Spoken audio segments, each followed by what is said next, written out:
to Cece and the recycling women of the Gambia. In Gambia, Isitu's face hides in the shadows of her palm leaf basket. Her village is close now. Smelling her grandmother's cooking, she tilts her head up too high, causing the basket to tip over. Fruits tumble out, and the basket breaks apart in front of her. Her basket is useless now. She knows it will crumble and mix back in with the dirt. Suddenly, something silky dances past her eyes. Isitu discovers the strange fabric can carry things inside. Isitu admires the plastic bag that carries her items. She continues to observe how her neighbors use these plastic bags in different ways. Enthralled, she swings her plastic bag too high and the handle snaps. Her items scatter on the sand. Luckily, another plastic bag floats by and she tucks her things inside. Her torn bag is useless now. She drops it in the dirt, as everyone does. Day after day, the bag she dropped is still there.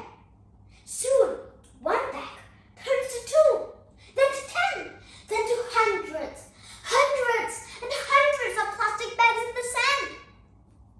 Years pass, and Isitu grows older. She barely notices the ugliness growing around her until one day. Isitu overhears the local meat seller. Many goats eat these, thinking it's food, but the bags twist around their necks and it suffocates them to death. Saddened, Isitu returns to the piles of discarded plastic bags that stand as wide as a river.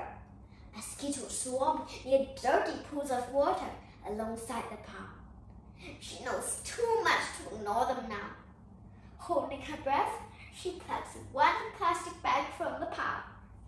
Then 2, then 10, then 100. What can we do? Isitu asks her friends. Let's wash them, Fatim suggests. They proceed to cut the bags into strips and roll them into spools of plastic threads. They use these threads to crochet and make as many recycled purses as they could.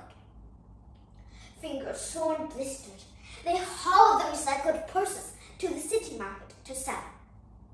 One day, a woman lays the last coins on the table. Excited, she shows the purse that she bought to all her friends. Soon, everyone wants one. Isitu and her friends were overjoyed. On the way home, Isitu passes by the piles of discarded plastic bags. But she smiles because they are smaller now. She tells herself, one day they will be gone and my home will be beautiful once again. The end. Isitu's story is not just fable. It is our reality. Did you know that last year Singapore generated 1 million tons of plastic waste and only 6% was recycled? When we throw anything away, it must go somewhere. But plastic is waste that nature can't digest. Plastic bags are objects that we use for minutes, but they remain with us for centuries. So start today. Start small. Don't use plastic. Use cloth. Be creative. Be like Isitu and go the extra mile. I am a child and I outgrow t-shirts all the time. But instead of throwing them away, I take a pair of scissors and cut the sleeves to make handles, cut the neckline to make a wider opening, and strip the bottom hem to create smaller strips which I tie together for the base. And ta-da! A trendy bag made from trash. From Isitu's story, I'm deeply inspired that mindfulness matters and tiny decisions make big differences.